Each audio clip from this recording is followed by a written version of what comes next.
Yan guys. And na guys, after a few minutes, nang mula na nilagay natin yung chicharong baboy.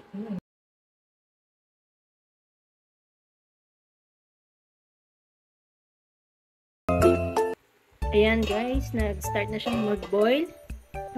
Lambot ko lang tong ano. Tsaka tanggalin natin yun, no? Yung mga impurities, no?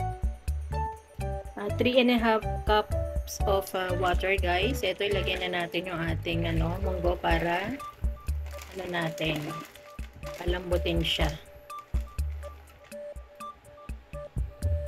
So yan guys, cover na natin siya at palambutin natin tong ating munggo.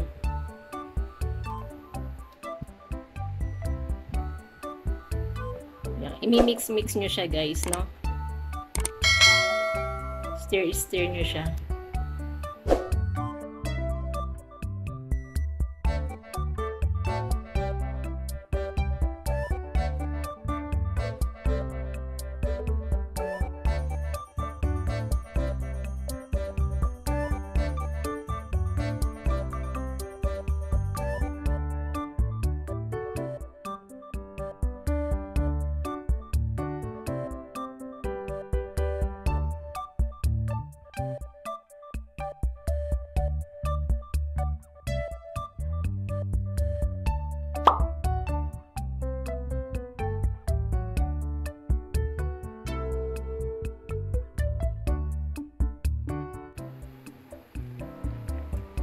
Stir natin. And then, i-press nyo lang ng konti guys, no? Para lumabas yung ng lapot ng munggo. Then, add pa tayo ng 1 cup of water. Feeling ko kasi kulang siya dun sa 3.5 cups na nilagay ko kanina. So, kasi medyo, yung soup ang dating ba? Ayoko na sobrang lapot sa munggo.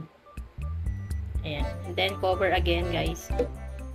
And let it simmer for another 10 minutes. So, yan. After 10 minutes, so, okay na to guys. Bali, set aside natin. Umpisa na tayong mag-saute. Ito na yung ating ampalaya, no? Na-squeeze ko na siya para natanggal yung tubig. Preheated pan, put oil.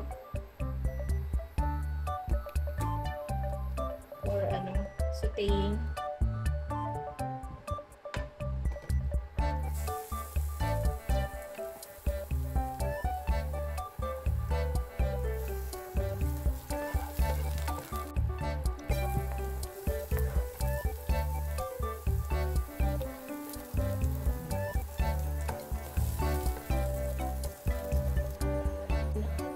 Tomatoes.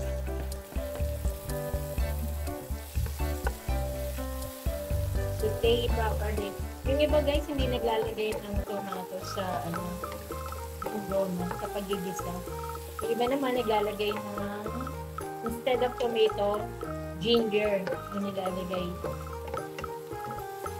Kaya nasa sa atin yan, di ba? Kung ano ang ating tomato. Add natin yung ating pre-boiled na chicken breast. Saute. Some salt and ground pepper to taste.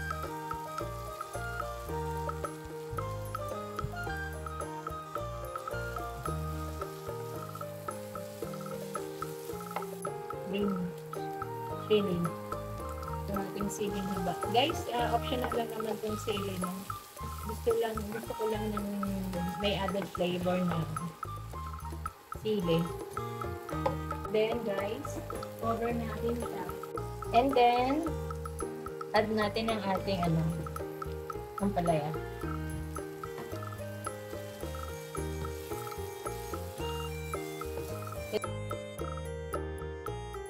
So, yan guys, after 10 minutes kung nakulo na siya, Tinikman ko siya guys.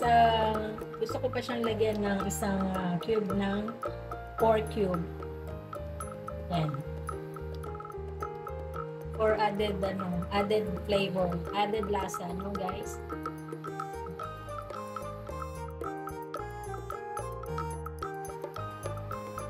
So yan guys. And then add natin yung ating chicharron baboy.